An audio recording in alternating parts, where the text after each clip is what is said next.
¿Qué tal, familia de Vida Nueva para el Mundo, Toluca, Metepec, Santa Fe y todos los amigos que están siguiendo esta transmisión? Estamos en nuestro servicio en línea, nuestro primer servicio en línea, haciendo historia en la historia de la iglesia moderna, pues esto nunca antes había vivido, pero como lo hemos diciendo reiteradamente durante todos estos días de la semana, la iglesia sigue abierta, la iglesia no ha cerrado sus puertas porque la iglesia somos todos nosotros. Lo único que está cerrado son las puertas del auditorio donde la iglesia se reúne, pero seguimos haciendo lo que Dios nos manda. Seguimos teniendo a distancia y conectados con todos ustedes tiempos increíbles de oración, tiempos de alabanza. Seguimos evangelizando ahora a través de redes sociales. Seguimos predicando la palabra de Dios. Y bueno, después de haber tenido en este servicio, como todos los domingos por la mañana y al mediodía, nuestro tiempo de alabanza, vamos a pasar ahora a la predicación, pero antes de la predicación, como ustedes ya saben, tenemos el devocional de las ofrendas y en esta ocasión, pues lo va a compartir un servidor. Hay algunas personas que nos están siguiendo desde su casa, que son parte de la familia, que asisten regularmente domingo a domingo y que han experimentado lo que la Biblia dice cuando menciona acerca de los diezmos y ofrendas, que es más bienaventurado dar que recibir y que Dios ama al dador alegre. Mucha gente que empieza a ver estas transmisiones y que nunca antes ha escuchado de la palabra de Dios, le puede parecer extraño, ¿verdad? Incluso algunos pues nos han criticado a distancia porque no comprenden el significado de estas verdades. Dios ama al dador alegre. ¿Cómo yo puedo dar con alegría? Bueno, es muy simple y muy sencillo. Cuando yo sé que estoy siendo parte de que la obra de Dios se siga predicando y de que muchas personas sigan siendo bendecidas a través de lo que yo puedo aportar, es entonces que puedo regocijarme y que puedo dar con esa alegría, porque a lo mejor no puedo estar arriba cantando, orando, predicando, a lo mejor no puedo estar tras una computadora en el manejo de las redes sociales, pero sí puedo con mis aportaciones ser cómplice de que el reino de los cielos se sigue extendiendo. Yo les recuerdo a todos ustedes que Vida Nueva para el Mundo es una organización que tiene presencia en decenas de ciudades, no solamente en México, sino en el resto del mundo. Ustedes pueden ver toda esta información en nuestra página www.vidanuevaparelmundo.org.mx. Ahí ustedes pueden conocer un poco acerca de todas las iglesias, pastores, misioneros, etcétera, que hay en México y en el mundo. Como les dije hace algunos segundos, la iglesia sigue abierta y saben, semana a semana tenemos nuestras reuniones que son posibles gracias en primer lugar a Dios, en segundo lugar a un equipo literalmente de miles de voluntarios, pero también esto es posible gracias a más de 110 personas que trabajamos de tiempo completo para que la palabra de Dios siga siendo predicada.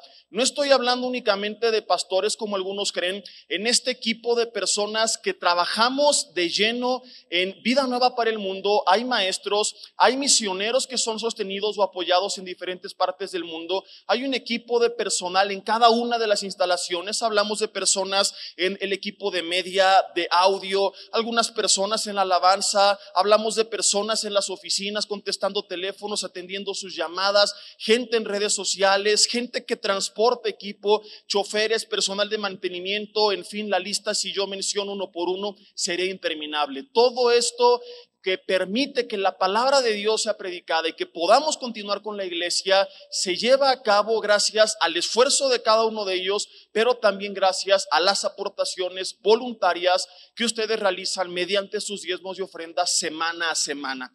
En esta ocasión usted no pudo reunirse, pero si usted tiene la posibilidad todavía de aportar a distancia y mantener ese compromiso que hace tiempo ha hecho con Dios, o unirse, ¿verdad? Y también contribuir a la obra, pues yo le invito ahí en su lugar a que esté atento a nuestras transmisiones. Seguimos predicando la palabra de Dios, pero también yo le invito a que siga manteniendo ese compromiso, a que recuerde que no es un compromiso con nosotros. Nosotros jamás nos enteramos quién da, quién no da, ni cuánto da, porque aun cuando ofrendan presencialmente, los sobres que se entregan son anónimos, así como lo va a hacer en esta ocasión. La ofrenda que usted realiza semana a semana y que le invitamos a seguir realizando es totalmente anónima, porque no es para quedar bien con nosotros, es porque estamos agradecidos porque hemos recibido la palabra de Dios, es porque creemos en el poder de la palabra de Dios y es porque queremos que otros también sigan escuchando de la palabra de Dios. Y yo repito, insisto, y perdón, pero tengo que ser enfático, esto no sería posible sin sin el apoyo de todos ustedes. Así que de antemano les agradecemos a nombre de Vida Nueva para el Mundo su generosidad. Yo oro para que el Señor les bendiga, para que les multiplique, les provea en estos tiempos de tanta dificultad.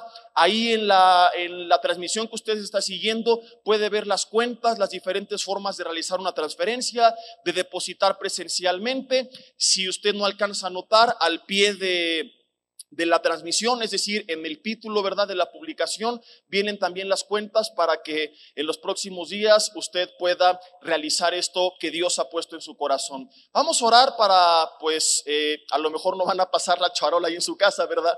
Aunque no falta que a lo mejor su hijo va a abusar y va a decir, papá, yo recojo las ofrendas, y va a pasar con un bote y se las va a querer quedar. No caiga en sus redes.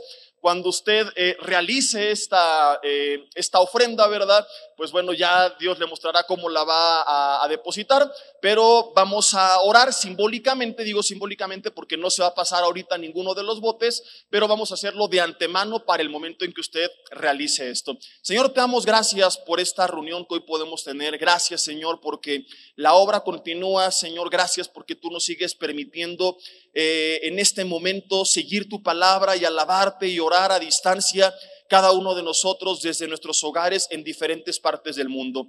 Gracias, Señor, porque esto no sería posible sin tu respaldo, sin todo el equipo de voluntarios, sin todo el equipo de personas que trabajamos, pero también, Señor, sin todo el apoyo económico de todas las personas que con un gran corazón, con fe en ti, no por manipulación, no como dice tu palabra por tristeza, ni por necesidad, porque Dios ama al dador alegre. Gracias por todas esas personas que con alegría y con fe semana a semana hacen que esto sea posible. Señor, te pedimos que tú bendigas sus vidas, que tú multipliques sus alacenas, Padre, que en estos tiempos de crisis se den cuenta de tu fidelidad y puedan decir como el rey David: joven fui y envejecido y jamás he visto justo desamparado, ni su descendencia que mendigue el pan. Que se den cuenta que es una realidad, que cuando buscamos primeramente tu reino y tu justicia, todo lo demás de una u otra forma, techo, vestido y alimento, nos será añadido. Te entregamos por eso en este momento de forma simbólica, aunque no lo estamos entregando en una cubeta, hacemos este compromiso y de antemano, Señor, poniendo ya en nuestro corazón o apartándolo físicamente en el lugar donde estemos, Señor, la cantidad que en los próximos días u horas hemos de entregarte para que tu obra siga siendo llevada a cabo. Gracias, Señor, porque en tiempos de crisis, en la persecución de la iglesia, en medio del desierto, tú nunca has desamparado a tu pueblo, Padre. Hay gente que ha criticado, Señor, esto y que se pregunta por qué pedimos ofrendas, aun cuando le hemos explicado, Señor. Ellos ignoran que incluso si nadie diera nada de una u otra forma, tu obra continuaría, Señor, porque no depende de los hombres, depende de ti. Gracias porque tú eres fiel, Señor. Entregamos esto en el nombre de Jesús. Amén. ¿Qué tal, familia? ¿Cómo están? Amigos, hermanos que nos acompañan a distancia, buenos días a todos. O buenas noches, porque algunos quizá están viendo este mensaje ya hasta en la noche, ¿verdad? En estos tiempos de cuarentena, algo que creo que muchos hemos detectado en común es que estamos perdidos en el tiempo y en el espacio. De repente no sabemos si es domingo, si es lunes, si es miércoles, si son las 3 de la tarde o si son las 3 de la madrugada. Pero bueno, gloria a Dios que podemos seguir haciendo iglesia de muchas maneras, y una de ellas es pues compartiendo la palabra de Dios, que es de los propósitos más importantes de la iglesia, a través de las redes sociales. Hablando de cuentas, si los días y las semanas no me fallan, creo que es el cuarto domingo consecutivo en el que estamos transmitiendo nuestros servicios de esta manera. Así que les damos a todos la bienvenida. Les animo como siempre a que antes de entrar de lleno al mensaje, llame a su familia, no importa si son o no creyentes, sobórnelos ahí en casa. Si no quieren escuchar la palabra, prepárele su alimento favorito, ofrézcale al marido una torta de tamal, permítale a los hijos comer helado, dulces el día de hoy, haga lo que tenga que hacer, pero que no se pierda nadie en casa la oportunidad de escuchar de la palabra de Dios. Y si no quieren, pues entonces conecte su computadora o su teléfono a la televisión, a las bocinas que más fuerte truenen en casa, súbala a todo volumen para que hasta los vecinos escuchen la palabra de Dios y que retumbe en toda la cuadra. Hoy vamos a iniciar una nueva serie, va a estar bien interesante, es una serie enfocada justamente en algo de lo que estamos viviendo en medio de esta situación en gran parte del mundo, pero antes vamos a orar. Ahí en tu lugar te invito a que cierres tus ojos. Si no tienes tu Biblia, córrele por ella y dile juntamente conmigo al Señor: Señor, te doy gracias en esta mañana porque me permites poder estar conectado con el cuerpo de Cristo, con la iglesia, con el resto de la familia de la fe a distancia. Gracias porque te hemos podido alabar juntos, Señor, y te pedimos que así como hemos alzado nuestra voz para exaltarte a ti y como ha sido clara, Señor, y audible, así también tu voz hoy sea clara a nuestras vidas. Te pedimos, Señor, que tú quites todo estorbo de en medio, toda distracción, toda barrera que se esté levantando en el ambiente físico, emocional, espiritual, cualquier cosa que nos esté distrayendo, Señor, y que esté impidiendo que tu palabra sea sembrada en nuestras vidas, que sea quitada de en medio y que hoy a través de este mensaje tú nos edifiques, que podamos aprender principios que podamos poner en práctica en nuestro diario vivir. Te lo pedimos en el nombre de Jesús y que así sea hecho. Amén. Y bueno, pues como te contaba antes de orar, creo que Dios ha puesto en mi corazón compartir con ustedes una serie. Yo estaba antes de la cuarentena compartiendo en Vida Nueva para el Mundo, Metepec, Toluca y en Santa Fe una serie de mensajes dirigidos a la familia. Hemos puesto o hemos hecho una pausa en esta serie y quiero durante la cuarentena, las siguientes 6 u 8 semanas, que es lo que estamos calculando según los informes de gobernación, al menos en nuestro país, en México, es el tiempo que va a durar. Y durante este tiempo quiero compartir una serie de principios que nos van a ayudar mucho para lo que estamos viviendo, pero sobre todo para lo que vendrá. Y lo que más está preocupando a mucha gente antes que los efectos del coronavirus sobre su salud, y no es que uno no le importe su salud, sino que como ya lo hemos visto anteriormente, es muy bajo el porcentaje de personas que va a enfrentar alguna situación considerable, pero es muy elevado el porcentaje de personas que va a enfrentarse a un efecto secundario del coronavirus, que es la crisis económica que está por venir. Está pronosticado, está proyectado por los economistas más importantes y reconocidos que estamos a días de enfrentar una de las crisis más grandes en la historia de la humanidad. Y si hablamos de la historia moderna de la humanidad, de los últimos 90 años para acá, es la crisis más fuerte, una crisis de magnitudes que quizá ninguno antes habíamos conocido, y esto por supuesto que está trayendo demasiada preocupación. ¿Qué es lo que voy a hacer cuando termine la cuarentena? ¿Voy a regresar o no a mi trabajo? ¿Me van a pagar o no me van a pagar? ¿Qué va a pasar con mi negocio? ¿Cómo le voy a hacer para solventar los gastos de mi negocio, de la empresa, la renta del local, la renta de la casa, el pago de las cuentas? Preguntas han estado girando en torno en nuestra mente, en nuestros oídos los últimos días, y por eso es que yo he decidido, y creo que esto no nace de mí sino del Señor, compartir contigo una serie que he titulado Crisis. Repito, estamos iniciando el día de hoy una serie que titularemos Crisis. Yo estaré compartiendo un mensaje a la semana. A veces el mensaje será transmitido en el servicio del domingo, cuando me toque a mí estar en el rol dominical, y cuando no sea así, estaré compartiendo en algún otro día de la semana, viernes o sábado como mensaje especial, y tú a través de las redes sociales de la congregación, de la iglesia de Vida Nueva para el Mundo, podrás estar al tanto no solo de esto, sino de toda la programación de conferencias que estamos llevando a cabo, todo el cuerpo pastoral de Vida Nueva para el Mundo, para ustedes, literalmente de lunes a domingo, prácticamente todo el día. El tema número 1 de esta serie lo he titulado La fe no es como te la han contado. Es lo que vamos a ver en esta mañana. La fe no es como te lo han contado. Y sé que muchos en casa conocen bastante acerca de lo que la Biblia dice con relación a la fe, pero quiero hablar de la fe aplicada en tiempos de crisis.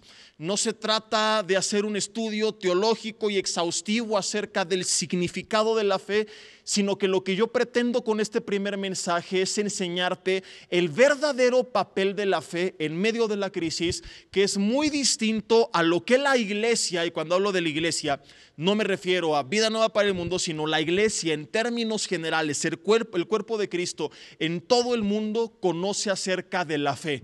Vivimos en tiempos donde mucha gente se ha desviado del evangelio, donde se predica un evangelio amoldado a el gusto del ser humano y donde la fe que se predica no es la fe que enseña la Biblia. Y es de lo que quiero hablar en esta tarde, porque el gran peligro, querido amigo, querido hermano, de no saber qué es lo que realmente dice la Biblia acerca de la fe en tiempos de crisis, pues es que tú termines decepcionado preguntándote por qué me pasó esto si yo tuve fe. Bueno, porque te enseñaron un concepto erróneo acerca de la fe, una fe totalmente humanista, una fe que enseña hoy la teología de la prosperidad, que es muy distinto a lo que la Biblia nos enseña. Y quiero como ejemplo tomar la historia que nos narra la Biblia en el primer libro de Reyes, capítulo 18. Vamos a ver diferentes ejemplos, pero quiero basar este mensaje en esta historia o en parte de esta historia porque nos narra justamente cuál fue la actitud de este hombre de Dios, de este hombre que cuando oró según Santiago capítulo 5, el cielo dio su lluvia y la tierra produjo su fruto. ¿Cuál fue la reacción de Elías en medio de la crisis que estaba viviendo Israel? Así que abre tu Biblia ahí en casa en el primer libro de los Reyes capítulo 18 y deja allí un separador y te quiero contar antes de leer cuál es el contexto de esta historia. En este contexto, la tierra tiene 3 años y medio sin lluvia, por orden de Dios. Elías se había presentado anteriormente ante el rey Acab y le dijo que por orden de Dios iba a dejar de llover sobre la tierra. Algo de lo que veremos dentro de esta serie es por qué Dios permite las crisis. Y una de las respuestas es porque las crisis nos orillan a acercarnos otra vez a Él. Sin duda alguna hay mucha gente que estaba tan confiada en su economía, en su trabajo, en su estabilidad, que se olvidó de Dios y a través de esta crisis nuevamente se está acercando a Dios. Así que veremos cosas bien interesantes en esta serie. ¿Por qué permite Dios la crisis? El último de los mensajes será cómo salir de la crisis, cómo puedo salir de deudas y de esta situación tan difícil que está ahogando a tanta gente, pero esto lo veremos después. Mientras tanto te continúo contando la historia. Dios permite o Dios envía esta sequía, es una disciplina, es un tiempo de quebrantamiento, es un tiempo de reflexión para el pueblo de Israel, pero la ausencia de lluvia naturalmente trajo crisis. La lluvia en la Biblia representa la bendición de Dios y la lluvia en la Biblia traía en esos tiempos también la bendición de Dios. O sea que no solamente la lluvia es algo figurativo, sino que también de forma literal la lluvia traía bendición, la ausencia de lluvia traía crisis. ¿Por qué? Porque en ese tiempo la gente, estamos hablando miles de años atrás, cuando no podían hacer home office, porque tú no puedes sembrar el campo desde casa a través de una computadora, la gente se dedicaba principalmente, querida familia, a la agricultura y a la ganadería. Y ambos oficios requieren sí o sí de agua. Si tú no tienes agua, no tienes entonces cómo alimentar a los animales, no tienes cómo regar la tierra, por lo tanto no tienes cómo obtener el fruto de lo que te da lo que has sembrado en la tierra. Sin lluvia había crisis. Por eso que Santiago 5, cuando nos habla de forma paralela de esta oración que hizo Elías para que volviera a llover sobre la tierra, oración que estamos por leer, Santiago 5 dice que cuando Elías oró, el cielo dio su lluvia, ojo con este término, y la tierra produjo su fruto, lo cual confirma que yo no estoy equivocado. La tierra durante todo ese tiempo no había fructificado, había escasez, había crisis. Digan conmigo en casa, había crisis. Estaban de una u otra manera en una situación muy similar a la que estamos viviendo o a la que estamos por enfrentar. Estaba el pueblo de Israel en tiempos de crisis, sin lluvia, sin fruto, sin alimento. 3 años y medio después, que yo anhelo con todo mi corazón que no nos dure tanto tiempo, pero este fue el tiempo que ellos pasaron de crisis. 3 años y medio después, Dios habla a Elías, lo envía a regresar con Acab y a decirle que Dios va a volver a enviar la lluvia sobre la tierra. Pero antes de que llueva sobre la tierra o de que Elías ore para que Dios envíe la lluvia, se establece un reto. Acab tenía un grupo de 450 profetas falsos que adoraban a Baal, que era un ídolo, un dios falso por supuesto. Y Acab le dice a Elías, mira, tú vas a clamar a tu Dios y estos hombres van a clamar a Baal, y el que mande fuego del cielo de tal manera que consuma un altar que vamos a edificar, ese es el Dios verdadero. Entonces Elías dice, está bien. Se construye el altar, los 450 profetas gritan, claman, danzan, se rasgan y no sucede nada. Representa el esfuerzo del ser humano clamándole a sus ídolos, a sus dioses, ya sean de carne y hueso o ya sea de pinta plasmado sobre un papel o de yeso. A veces puede esto representar no solamente un ídolo de yeso, sino que a veces tú puedes poner tu confianza en algún ser humano y tarde o temprano todo aquel en quien tú pusiste tu confianza, si no era Dios, te vas a dar cuenta que no tenía la capacidad de responderte. Por eso que es peligrosísimo vivir una vida puesta nuestra confianza en el hombre, en las instituciones, en el gobierno, en el mismo liderazgo y no en Dios. Porque tarde o temprano las instituciones, el gobierno, el hombre y el liderazgo de la iglesia se va a ver incapacitado de poderte ayudar. Pero Dios siempre va a estar contigo. Elías entiende esto y Elías clama al Dios verdadero. Pero antes de clamar a Dios, Elías arregla el altar y la Biblia narra algo interesantísimo que es de donde nace lo que te quiero contar en este mensaje. Estamos en el primer libro de Reyes, capítulo 18, para aquellos que se van conectando, iniciando con la serie titulada Crisis. Y dice el versículo 30, primer libro de los Reyes, capítulo 18, versículo 30. Entonces dijo Elías a todo el pueblo, acérquense a mí, y todo el pueblo se le acercó, y Elías arregló el altar de Jehová que estaba arruinado. En el tiempo de crisis Dios nos llama también a arreglar nuestro altar, que es nuestra vida, a poner en orden cosas que estaban mal, como lo veremos en otro de los mensajes. Y tomando Elías, dice el versículo 31, 12 piedras conforme al número de las tribus de los hijos de Israel de Jacob, al cual había sido dada la palabra de Jehová diciendo, Israel será tu nombre. O sea que él va a hacer un sacrificio en nombre de todo el pueblo de Israel. Edificó, versículo 32, con las piedras un altar en el nombre de Jehová. Pero esto es lo que me llama mucho la atención, sobre todo por el contexto histórico en el cual estamos leyendo esta porción de la Biblia. Después hizo una zanja alrededor del altar en el que cupieran 2 medidas de grano. Ahora, si tú quieres anotar ahí en casa, esto es bien interesante. 2 medidas de grano es el equivalente a la mitad de 4 medidas de grano, por si lo quieres anotar. No falta el que no conoce un servidor y no sabe que estoy bromeando y lo está anotando, ¿verdad? Obvio que 2 medidas de grano son la mitad de 2 medidas de grano. Es solamente para romper un poquito el hielo y que te relajes ahí en casa, y vamos a seguir leyendo el resto de la historia. Dice en el versículo 33 que preparó luego la leña y cortó el buey en pedazos y lo puso sobre la leña. Pero ve lo que dijo, versículo 34, llenen 4 cántaros de agua. Y aquí sí te voy a decir en serio a lo que esto equivale. Lo otro era broma, esto es en serio. Y derrámenla sobre el holocausto y sobre la leña.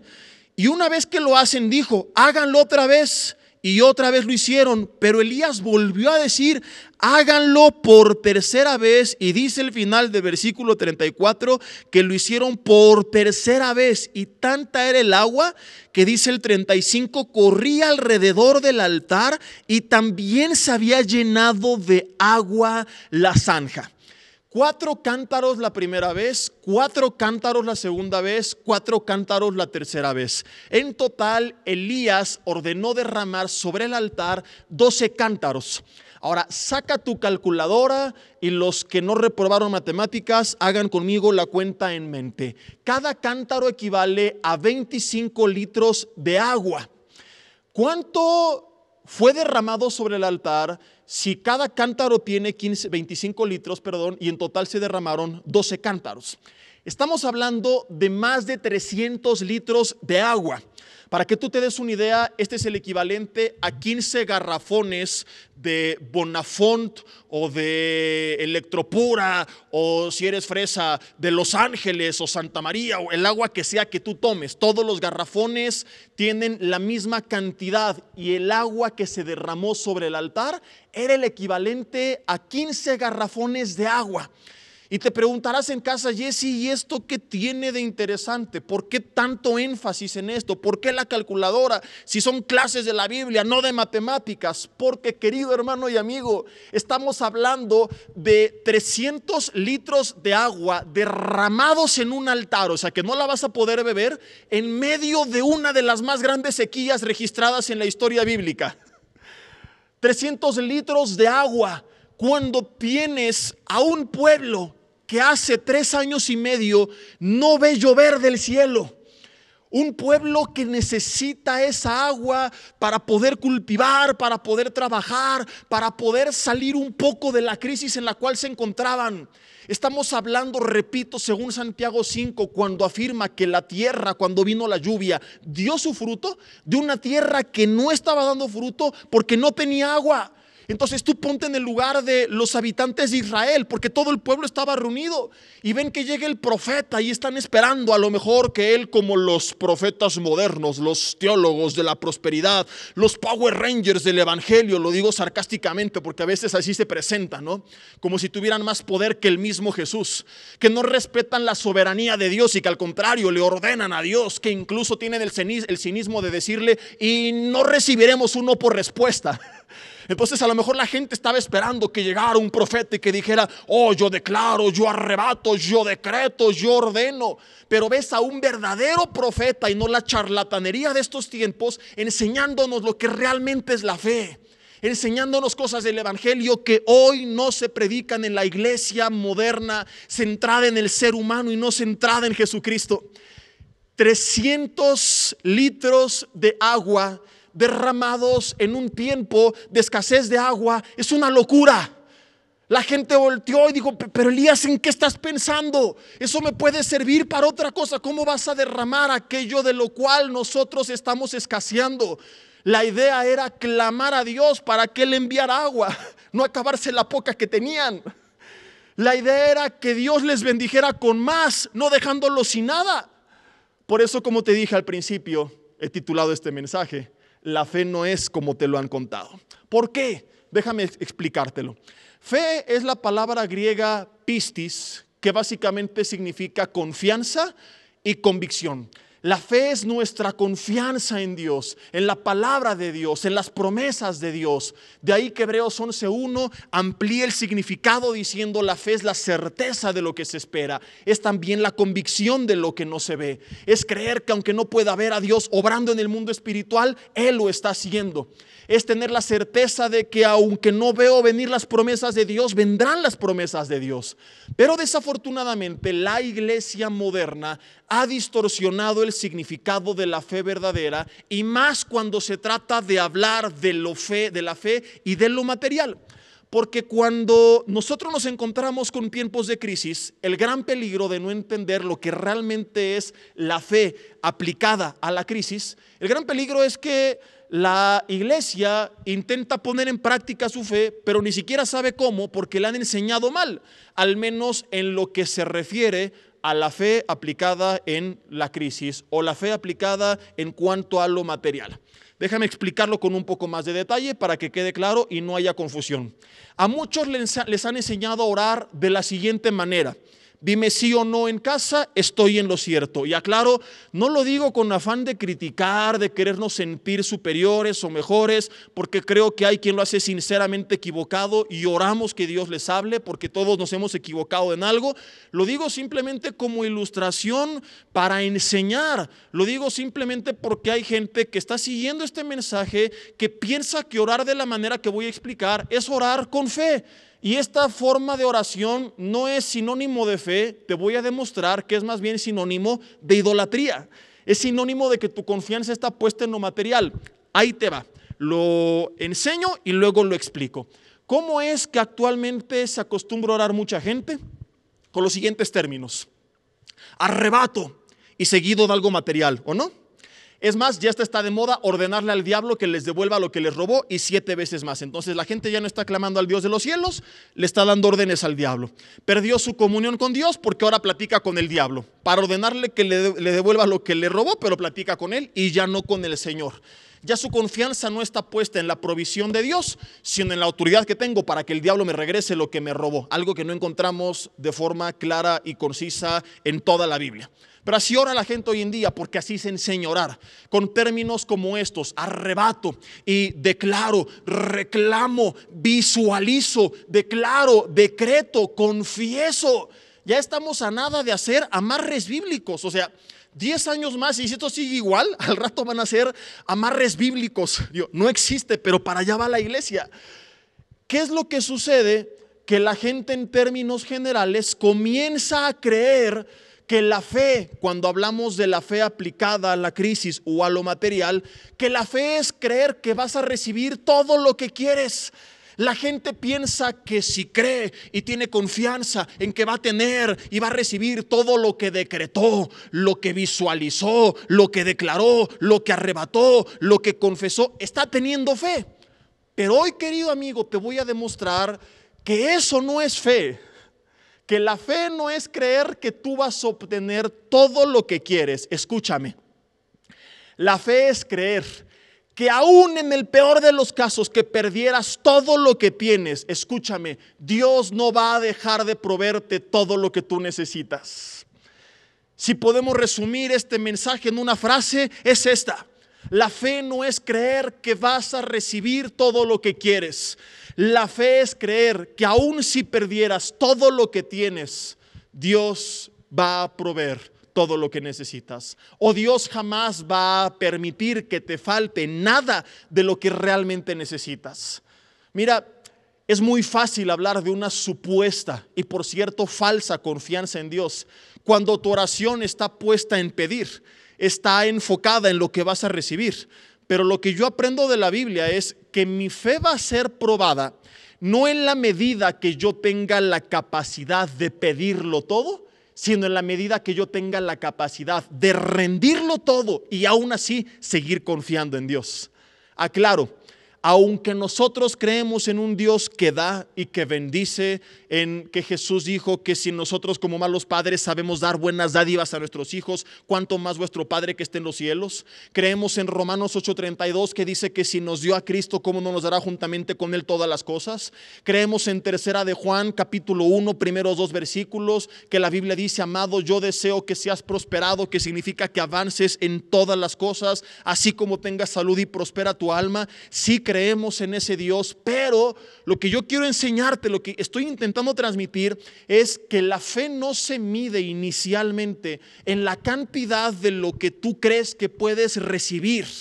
No es de que, como yo creí que voy a recibir, tengo fe, porque es muy fácil poner la confianza en práctica cuando se trata de recibir, cuando tu mente está enfocada en tener más y más y más. Pero ¿qué tal cuando tu fe es probada? Y por eso digo, la fe se mide inicialmente no en la cantidad de lo que tú estás esperando recibir, sino de lo que estás dispuesto a rendir, de lo que estás dispuesto a entregar. Y aclaro que no estoy hablando de lo material, porque no falta ahí el hermano que dice: ya me van a pedir dinero. Primera de Simba 10:12 dice que el león cree que todos son de su condición. No estoy hablando de eso, ni voy para allá. El tiempo de las ofrendas ya pasó. Repito y explico.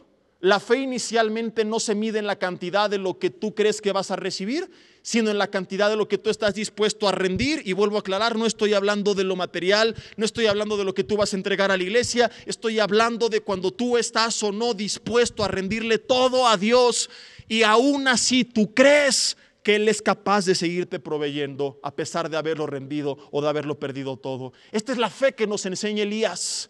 Él dice: Señor, es tanta mi confianza en ti que antes de pedírtelo todo te lo rindo. Es tanta mi confianza en que tú no vas a permitir que me falte nada, que todo lo que tengo aquí está derramado en el altar. Él no llegó y dijo: sí, yo creo que voy a recibir y declaro y decreto y confieso y arrebato. No, Elías dijo: Señor, creo y confío tanto en ti que si quieres una muestra, una evidencia de que mi confianza no está puesta en el agua que va a venir, sino en el Dios que abre las ventanas de los cielos, la poca agua que nos queda aquí está derramada en el altar. Esta es la fe que deberíamos de tener en tiempos de crisis.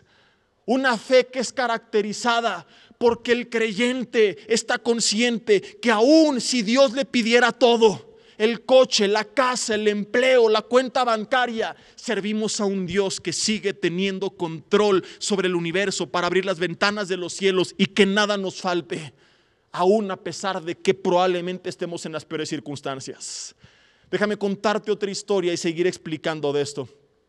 Ahí mismo en el primer libro de los Reyes, capítulo 17, versículo 8, antes de todo esto vino palabra a Elías y le dijo Dios: vete a Sarepta y ahí mora una mujer, una viuda, y yo le he dado la orden que te sustente. Elías llegó y estaba la mujer recogiendo leña y él la llamó y le dijo: te ruego que me traigas un poco del agua en un vaso para que beba. Ella fue y se la trajo y él le dijo entonces en el versículo 11: ahora dame un bocado de pan. Ella le dijo: vive Jehová tu Dios que no tengo pan cocido, solamente un puñado de harina tengo en la tinaja y un poco de aceite en una vasija, y ahora recogía 2 leños. Ve la tragedia de esta mujer. Esto es crisis. Para entrar y prepararlo para mí, para mi hijo, para que lo comamos y nos dejemos morir. Iba a morir de lo que se conoce como inanición, que es de hambre. Elías le dijo: no tengas temor, ve y haz como has dicho, pero hazme a mí primero de ello una pequeña torta cocida debajo de la ceniza y tráemela, y después harás para ti y para tu hijo.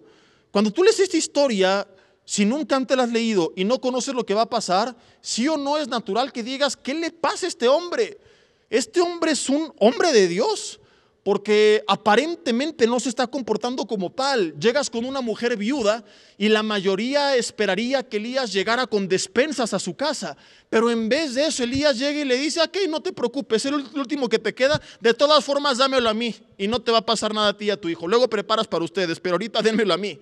Ahora, no es que Elías se esté comportando del original hebreo gandaya, sino que nos está dando la Biblia aquí una gran lección. Elías era el profeta. En ese entonces Dios hablaba a través de profetas. Actualmente tenemos la palabra de Dios. Entonces, cuando la mujer obedece a Elías, es una representación del cristiano que le hace caso a la palabra de Dios de forma incondicional, aún ante el absurdo, porque vamos a ver que la mujer obedeció y es maravilloso lo que sucedió después. ¿Y esto qué representa? No al cristiano que tiene la capacidad de decretar con poder, sino que tiene la capacidad de obedecer a la palabra de Dios, aunque suene absurdo, como lo que te estoy predicando en esta mañana. ¿Cómo confiar en Dios a pesar de que no tengo nada? Si es lo que la Biblia te manda, que por nada estés afanoso. Y escribe Pablo esto desde la cárcel, Filipenses 4:7. Que no dejes que tu mente se contamine, que pienses en lo puro, lo honesto, lo bueno, lo amable, lo que es digno de alabanza, si hay virtud alguna. Filipenses 4 del 7 al 8. La palabra de Dios nos manda a no estar afanados, presentar delante de Dios toda nuestra carga, buscar al Señor y a su reino y su justicia primeramente, y la promesa es que todo lo demás después nos va a ser añadido. Y en estos tiempos de cuarentena hay mucha gente que no ha buscado a Dios todavía, ni aún así se han humillado delante de Dios, porque están todavía afanados, preocupados: ¿qué voy a pasar? ¿Cómo voy a pagar? ¿En qué voy a trabajar? ¿Qué va a suceder con el negocio? Y no estás creyendo en la palabra de Dios. Y sin ese paso inicial de fe, que consiste en rendirlo todo y buscarle a Él primeramente y confiar en Él, no va a haber la promesa que viene después. La mujer obedece a la voz profética, la mujer obedece a la palabra de Dios. Y dice el versículo 15 que ella fue e hizo como le dijo Elías. Ella fue e hizo como le dijo el profeta. Repito, insisto, representa al cristiano que va y le hace como Dios dice que le haga.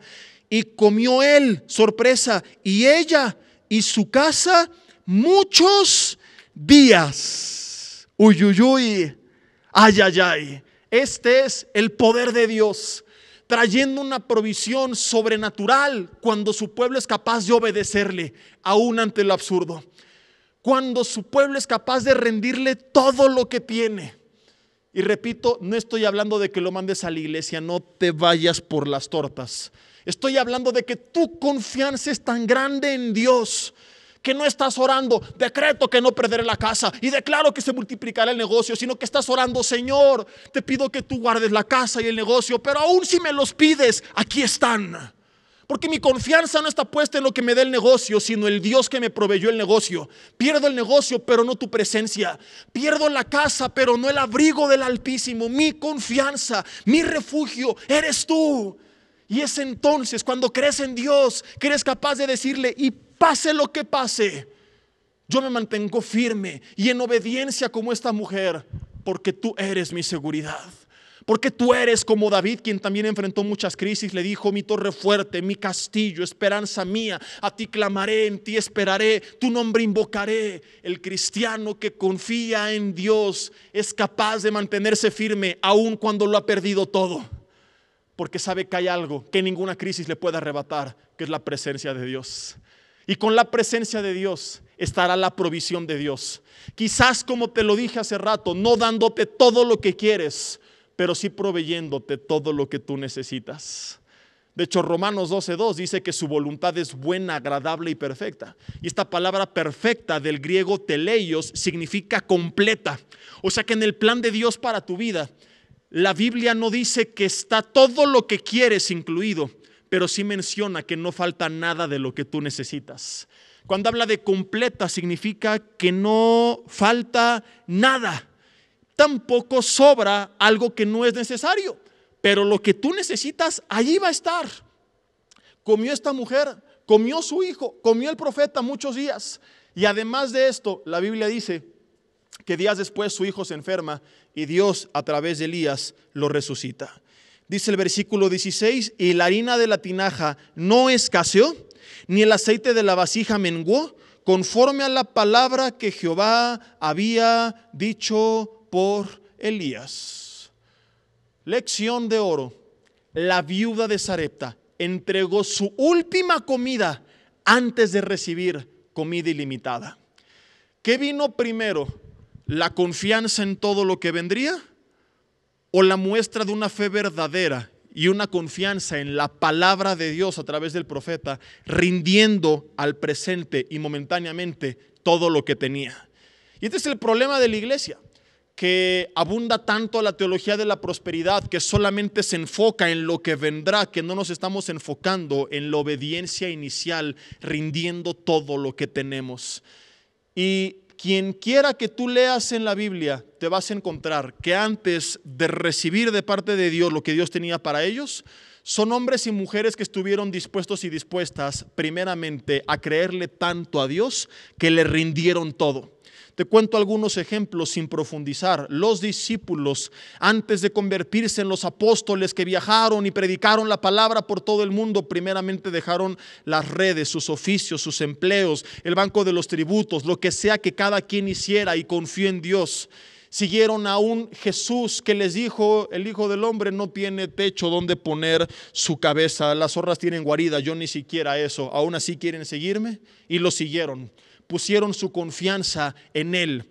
Tenemos a Abraham, que antes de convertirse en Abraham, era Abraham, antes de ser el padre de multitudes. Dios le dijo, deja tu tierra y tu parentela, y la dejó, y se arriesgó a irse sin saber a dónde, simplemente porque su confianza estaba puesta en la voz de Dios.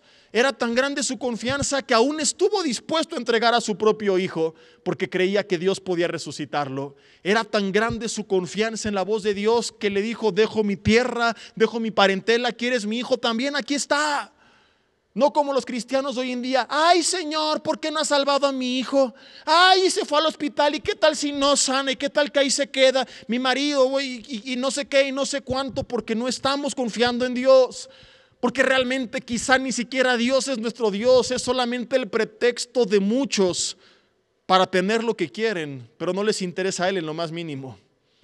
El apóstol Pablo, antes cuando era Saulo de Tarso, abandonó todo, su reputación, su reconocimiento, sus bienes, todo, dice él, lo ha estimado como pérdida, como basura por amor a Cristo. Tienes a Daniel, que antes de convertirse en un gobernante poderoso renunció a la comida del rey, renunció a la propuesta del rey de Babilonia. Moisés, que antes de regresar y hacer milagros en el nombre del Señor, renuncia a la comodidad de Egipto.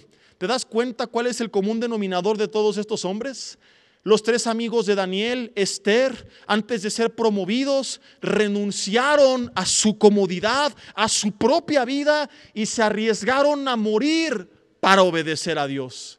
Y así, querido amigo, yo podría seguir todo el día con una lista de prácticamente todos los hombres y mujeres de Dios de los que la Biblia nos habla con un poco de detalle. Y el común denominador que encontramos en todos ellos y en todas ellas es que su fe no se caracterizaba por cómo arrebataban, por cómo decretaban, por cómo confesaban, por cómo decían me visualizo. Su fe se caracterizaba porque confiaban tanto en Dios que estuvieron dispuestos a perderlo todo si era necesario, a olvidarlo todo y entregar sus sueños, sus bienes, su vida, su familia, porque confiaban en Jehová Jireh, que significa Dios proveerá. Él era su Dios, Él es nuestro Dios. Y cuando tú confías en que este es uno de los nombres con el cual le llama la Biblia, Jehová Jireh, el Señor proveerá, eres capaz como ellos de decir, Señor, lo rindo todo, lo entrego todo, porque mi confianza no está en lo material ni en lo humano, mi confianza está puesta en ti y a ti no te perderé jamás. Eres capaz de estar dispuesto a entregarlo todo o aceptar que se pierda todo, porque sabes, crees y demuestras que lo que realmente necesitas, Dios te lo va a dar. Hoy la iglesia piensa que la fe se limita a creer que Dios puede dárselo todo. Y no estoy diciendo que esto no es parte de lo que es la fe, pero sí que hay una fe mayor, que es estar dispuesto a rendirlo todo y aún así creer que Él puede seguirte sustentando. En cambio, cuando tú te acercas y pides, pero no estás dispuesto a rendirlo todo, y te enojas con Dios. Y hay gente ahorita que está tal vez enojada, fría, apática, alejada espiritualmente por la crisis que está viviendo. Esto es evidencia, esto es muestra de que no estás confiando realmente en Dios, sino en lo material que le estás pidiendo a Dios. De que Dios es solamente un intermediario entre tú y tu verdadero Dios, que es lo material. Tu ídolo son los bienes y Dios solamente es un pretexto, un intermediario a través del cual intentas conservarlos. Déjame explicarte esto con ejemplos reales, actuales, prácticos. Porque a lo mejor tú dices, yo no me identifico con esta mujer, no tengo vasija, ni pan, ni aceite, no sé hacer pan, solamente me sé comer el pan. Dile a tu marido, te está hablando el pastor, porque por su fruto los conoceréis y algunos traen unos frutototototes, ¿verdad? Hay algunos que, por ejemplo, están orando para no perder la casa. Y claro que Dios puede hacerlo. Quizás tú dices, tengo fe porque creo que Dios puede hacerlo. Ok, te hago una pregunta. ¿Qué harías si Dios no lo hiciera? ¿Qué harías si Dios permitiera que perdieras la casa? ¿Significa que Dios no te respondió? Porque hasta donde yo sé, Jesús dijo que la promesa de Dios, Mateo 6:33, es que todas estas cosas, techo, vestido y alimento, nos van a ser añadidas, pero nunca dijo de qué manera o en qué consistiría la naturaleza de esta promesa.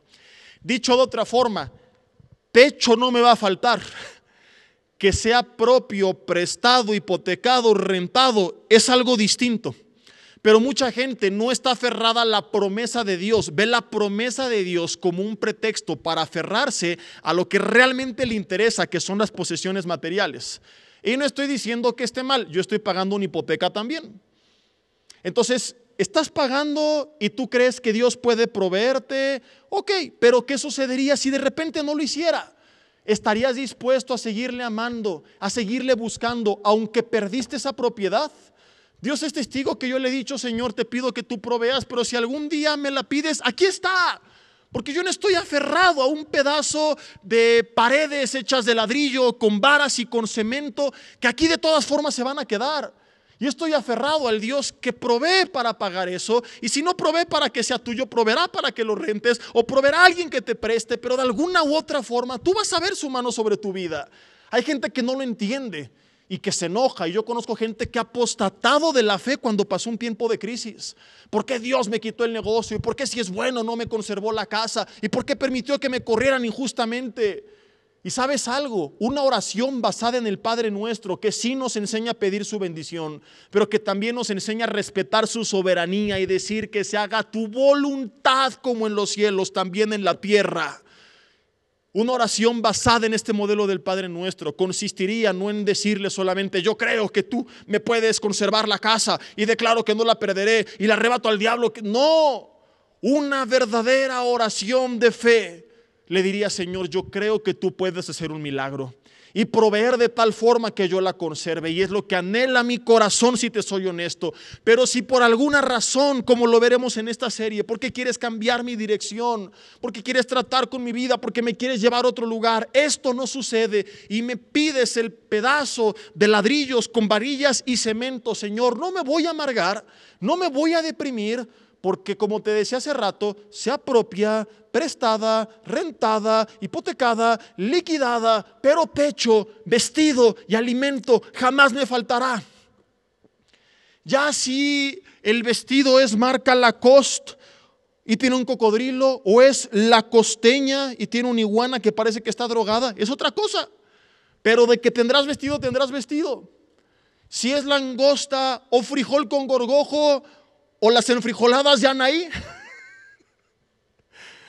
Pero de que tendrás que comer, tendrás que comer. Yo te contaba hace poco a la familia que se congrega en la iglesia local de Toluca, Santa Fe, que hace muchos años vivimos como familia una crisis muy fuerte en Mérida. Y hubo un tiempo en el que mi mamá tenía en el jardín un árbol de limones y un árbol de aguacates, y tenían unas cafeterías en la escuela donde estudiábamos, y bueno, está toda la historia un poco más amplia en otro mensaje. Y les decía que aún en medio de la crisis, de una u otra forma, Dios nunca permitió que nos faltara lo que necesitábamos. Y a veces llegábamos y que hay de comer, pues hay tacos de aguacate con agua de limón, porque es lo que dio el árbol.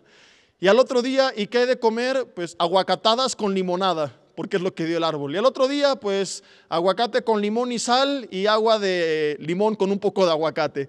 Pero vimos cómo jamás nos faltó nada de lo que necesitábamos, aún en los tiempos más oscuros. Y querido amigo, querido hermano, tú sirves al mismo Dios. ¿Quieres que te ponga esto más drástico? Olvídate de nuestra crisis. El pueblo de Israel, cuando salió de Egipto, salieron 600,000 hombres, dice la Biblia. Si tú le sumas sus esposas y sus hijos, hablas de 2 millones de personas. Dieron vueltas durante 40 años en el desierto, y aún así Dios enviaba maná del cielo, Dios mandaba agua de la roca, aves con carne les llegó a enviar. Dios mandaba durante el día una columna de nube que los protegía del sol fuerte del desierto, y representa el techo, la protección de Dios. En la noche esa columna era una columna de fuego que les daba calor y que los protegía del frío extremo del desierto. Su vestido no envejeció. 40 años dando vueltas en el desierto. Y es verdad, no se hospedaron en el Royal Jerusalem Resort and Spa, pero techo, vestido y alimento, lo que realmente necesitaban, no les faltó jamás. Y tú y yo servimos al mismo Dios. Dios es experto en sostener a su pueblo en medio de las crisis. Esto que se avecina no lo está sorprendiendo a Él. Tu vida sigue estando en sus manos, como estuvo la vida de estos israelitas. ¿Te imaginas a Dios allá arriba afligido? ¿Y ahora qué voy a hacer con mi pueblo? Ve nada más, viene una crisis como nunca antes la ha visto el mundo en los últimos 100 años de la historia de la humanidad, jamás conocida por la humanidad moderna. ¿Qué voy a hacer? Tantos desempleos, tantos negocios cerrados. A ver, ángeles, Miguel, Gabriel, vengan, ayúdenme, ¿qué hacemos? No tenemos palancas ahí en el nuevo gobierno. No, Señor, aquí no conocemos a nadie en este nuevo gobierno, Señor, nada más invocan chamanes. Ay, perdón. No conocemos a nadie, estaba diciendo, Padre, ¿y qué hacemos? Si no, mira, pues ya ni modo que les dé coronavirus a todos los cristianos, que se mueran y que se vengan para acá. ¿Tú te imaginas a Dios así? Entonces no sería Dios. Yo no veo en la Biblia a Dios afligido, estresado, pensando qué hacer. Luego reinando, gobernando con poder, con sabiduría, con magnificencia. Él está al tanto de la situación, Él sabe lo que va a pasar y sabe cómo actuar en medio de lo que va a pasar, y es experto en proveer a su pueblo, aún en las situaciones, en los escenarios más adversos, en las situaciones más difíciles. Fe es estar dispuesto a rendirlo todo, porque crees que quizás no tengas todo lo que quieres, pero sirves a un Dios que no va a permitir que te falte nada de lo que tú necesitas. Regresando al ejemplo de la oración. Cuando una persona se limita a pedir por el techo, por la casa, porque no se pierda, sí tiene fe, porque cree que Dios le puede dar una casa.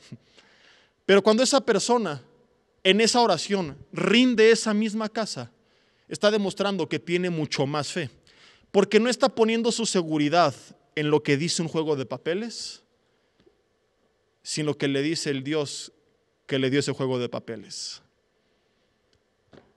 No está poniendo su seguridad en unas escrituras, sino en el Dios que gobierna todo el universo. El rey David, créeme que la vio mal, la vio difícil. Miren, en una ocasión él se fue a esconder en la cueva de Adulam. Será otro de los mensajes de esta serie, Crisis. ¿Alguna vez has estado tan mal que le digas a tu familia, dejamos la casa mañana porque nos las embargaron? ¿Y a dónde vamos a ir a vivir, papá? Pues no sé, a las cuevas de Cacahuamilpa. Si nunca te has visto orillado a irte a las cuevas de Cacahuamilpa, no sabes lo que es una verdadera crisis. David sí lo sabía. Y ahí se le juntan luego 400 hombres, imagínate, afligidos, endeudados y amargados. Ahora yo me he preguntado a veces por qué solamente esta gente fue con David. Será otro de los temas de la serie. A veces Dios permite que caigamos en esta situación para ir a buscar a nuestro rey, del cual nos habíamos olvidado. Y David escribe años después en el Salmo 37, 25. Joven fui y envejecido, y jamás, grítalo conmigo en casa, que te escuchen los vecinos, jamás he visto justo desamparado, ni su descendencia que mendigue el pan. Querido hermano, los profetas modernos de la prosperidad, que predican lo que les gusta de la Biblia, que muchos de ellos solamente les interesa trasquilarte, y como le dijo Pablo a Timoteo, hacen mercadería de la fe con palabras fingidas. Quizá te han dicho, no va a pasar nada, todo va a estar bien, no vas a perder nada, Dios te va a dar más, vienen los mejores tiempos. Y a mí me encanta cómo Dios es experto en humillar la soberbia del hombre, porque te contaba hace como un mes que antes de que todo esto empezara, yo fui a una reunión con varios pastores de diferentes iglesias, y el pastor invitado estaba profetizando, entre comillas, que venían tiempos de abundancia económica cual nunca antes habían visto, que venían tiempos de provisión material.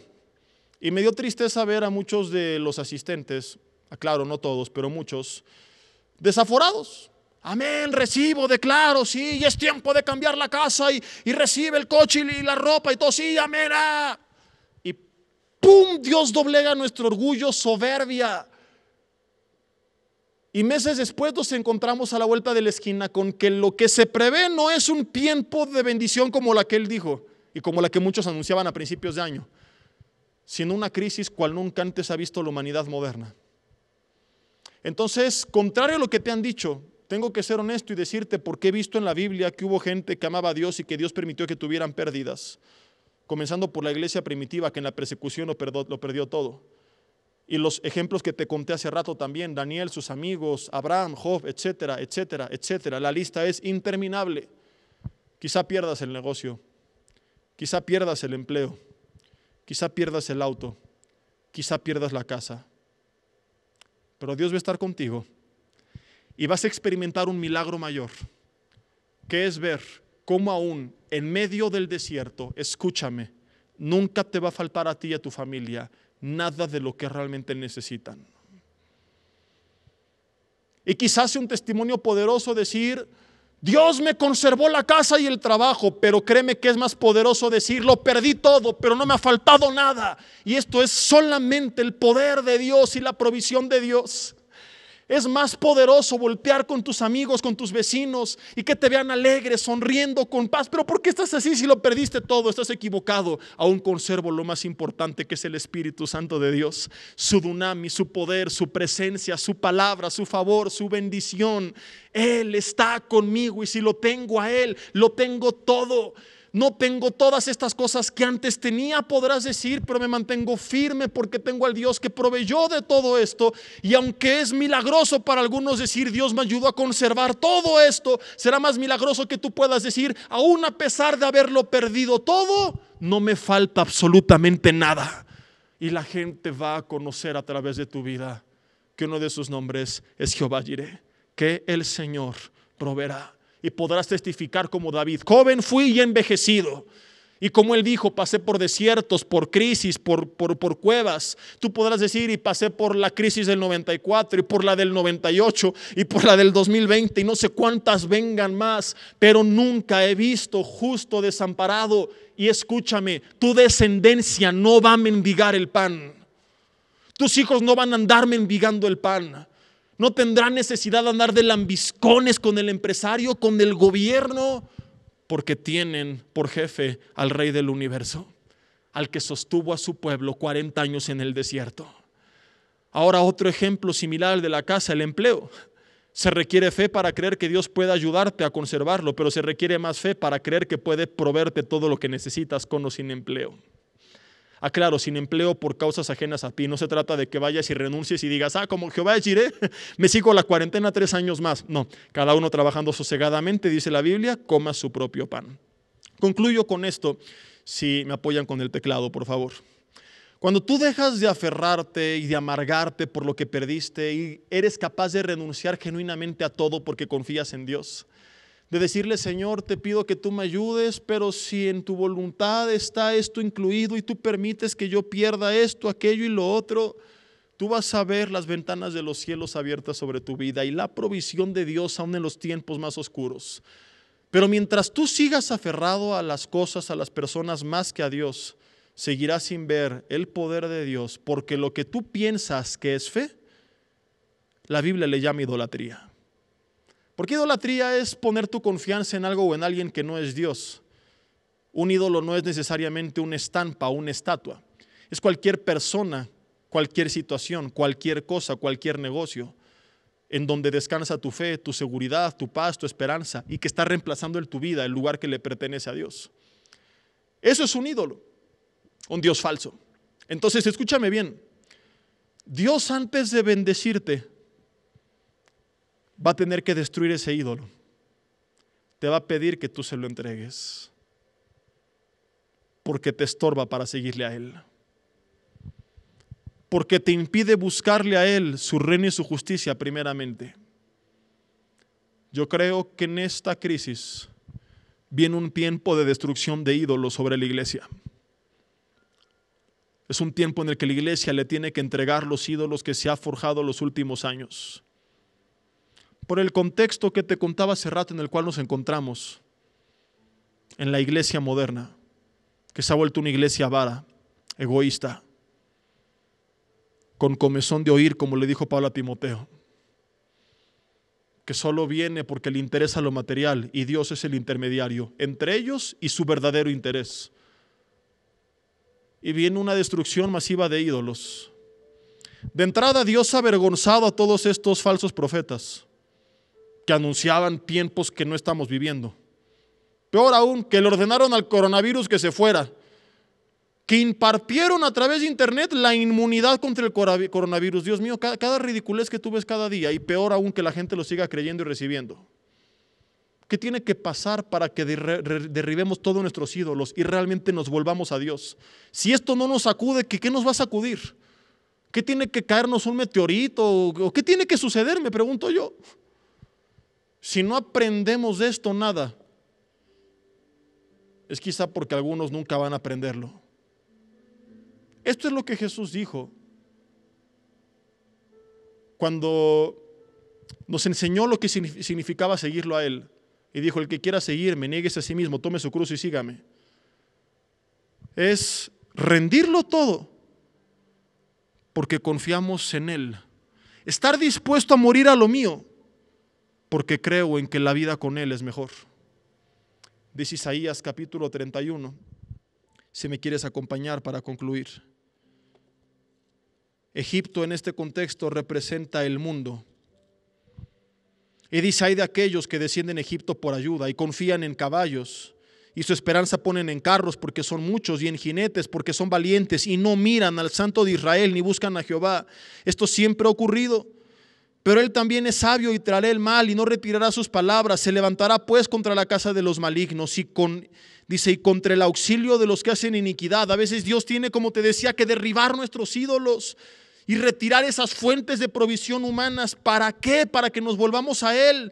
Porque los egipcios, dice el versículo 3, son hombres y no Dios. Y al igual que el pueblo se iba en pos de los egipcios, hoy la iglesia está en pos de lo material, en pos únicamente de la teología de la prosperidad, poniendo su confianza en el gobierno, en la empresa, en el negocio. Y Dios tiene que venir y derribar todo eso para que solamente nos quede una alternativa, que es voltear otra vez los ojos al cielo y encontrarnos con el Dios que manda cada día maná del cielo. Dice, de manera que al extender Jehová su mano, caerá el ayudador. Qué fuerte pasaje. Está cayendo el ayudador. Hay gente que aunque quiere no puede hacer nada por ti. ¿O estoy equivocado?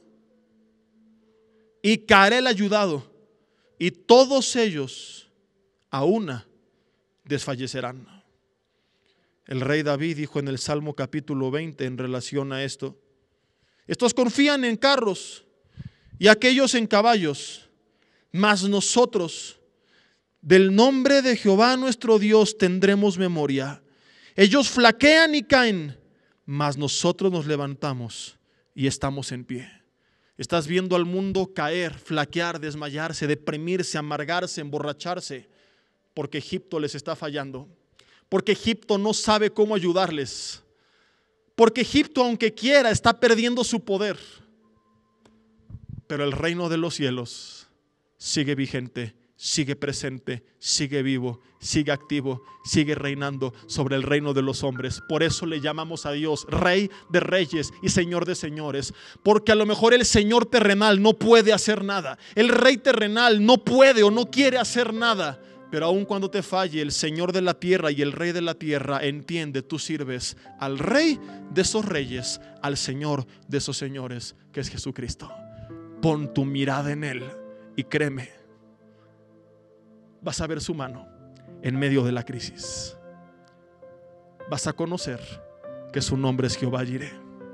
Cierra tus ojos ahí en tu lugar en casa y dile conmigo: Señor, te doy gracias por tu palabra en esta mañana, tarde ya. Dios, de forma simbólica, como Elías, te quiero entregar mis 12 cántaros, y levanta de forma simbólica una de tus manos y dile: aquí está todo lo que tengo. Mi oración los últimos días ha sido: guárdalo, presérvalo, protégelo. Y te sigo pidiendo lo mismo, pero añado algo más. Señor, si tu voluntad fuera otra y quieres derramar estos 12 cántaros que tengo en la mano, lo último que me queda de agua, aquí está. Si por alguna razón, Señor, mi fe ha de ser probada a tal grado que se pierde todo, aquí está. Aquí está mi familia, aquí está mi salud, aquí está representada en estos cántaros mi empleo, mis bienes, mi negocio, aún mi vida misma. Todo te lo entrego a ti, renuncio a todo, como lo hicieron Abraham, Daniel, sus amigos, David, los discípulos, Job, toda la gente, Señor, de la cual hoy hemos hablado un poco, y tantos otros casos actuales y de tiempo atrás en la Biblia, donde en medio de la crisis demostraron lo que era la fe verdadera. Yo quiero seguir su ejemplo y decirte que confío tanto en ti, que aquí está todo, Señor. Te lo rindo a ti, lo confío en ti, porque descanso en que tú proveerás todo lo que mi familia y yo necesitamos. Quizás no venga todo lo que quiero, tal vez sí, no lo sé, pero mi seguridad está puesta en que no me faltará nada de lo que realmente necesito. Y si se va el coche, me darás fuerza para caminar. Y si se va el negocio, me darás fuente de empleo. Y si se pierde el empleo, me darás creatividad para emprender. Si se pierde la casa y se la queda el banco, me proveerás para rentar otra. Y si no alcanza para rentar, de alguna forma, tú me darás un techo. Si sustentaste a 2 millones 40 años en el desierto, que no me sustentes a mí y a mi familia en lo que está por venir. En eso descansa mi fe. Quizás se pierden algunos lujos, quizás nos olvidemos de algunos viajes, quizás se pierdan algunos bienes, quizás llevemos una vida más modesta, pero jamás perderemos la dignidad. No mendigaremos el pan, ni nos faltará lo que realmente es indispensable. Qué equivocado está el ser humano al creer que el tenerlo todo le hará feliz. No entendemos, a pesar de tantos casos que nos rodean, de tanta gente que es tan rica económicamente, pero tan pobre emocionalmente. Gente tan pobre que lo único que tiene es dinero. Porque como dijo Salomón, tú no les das la capacidad de disfrutar de lo que tienen. Así que no me tengo que afligir si se perdieran algunas cosas materiales. Más bien me debería afligir si por lo material te olvidé a ti, porque entonces lo material no me serviría de nada. Pero gracias por regresarme, Señor, a las raíces correctas y enseñarme que lo más importante siempre ha sido y seguirá siendo tú. Y aunque se pierda todo lo material, tu Espíritu Santo ya no me puede ser quitado, porque he sido sellado con Él. Y si Él es el que produce el fruto de amor, gozo, paz, paciencia, bondad, benignidad, fe, mansedumbre y dominio propio, entonces hoy me queda claro que lo único que yo necesito realmente ya lo tengo, que es tu presencia sobre mi vida. Dios, yo te pido por tu iglesia, donde quiera que estén, que tú les fortalezcas en los tiempos difíciles que vendrán, que tú les des sabiduría, dirección, y mi anhelo es provisión. Mi anhelo, Señor, humanamente hablando, es que aquello por lo cual han trabajado no se pierda, que se mantenga y se multiplique. Pero si tú por alguna razón permitieras que pasemos por un tiempo de crisis, te pido, Señor, y sé que esto es sí o sí porque esta es tu palabra, no es decreto de hombre, es decreto de Dios, que ellos busquen tu reino y tu justicia primeramente, y techo, vestido y alimento jamás les falte. Que descansen en eso, en que su familia no va a morir de hambre, en que su descendencia no mendigará el pan. Te pido que así sea hecho, Señor, en el nombre de Cristo Jesús. Amén. Vida Nueva para el Mundo se sostiene y propaga el mensaje de salvación de Jesucristo gracias a Dios y a tus donativos. Llevemos juntos el Evangelio de Jesucristo al mundo entero. Realizamos eventos, seminarios, congresos y diferentes programas para dar a conocer el mensaje de salvación y el poder de nuestro Señor, transformando y edificando vidas de mujeres, hombres, niños alrededor del mundo. ¿Qué pasa cuando decides hacer tu donativo? Aunque no puedas llevar la palabra personalmente a todo el mundo, de esta forma lo estás haciendo. Con tus donativos o aportaciones, estás sembrando y formando parte de lo que Dios está haciendo en su obra. Estás ayudando a traer luz a la oscuridad, paz al conflicto y esperanza a los que no tienen ninguna. Dona desde México.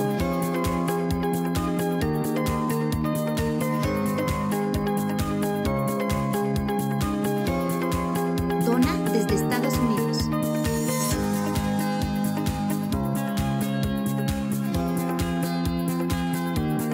Para el resto de donaciones de otras partes del mundo, www.vidanuevaparaelmundo.org.mx/dona.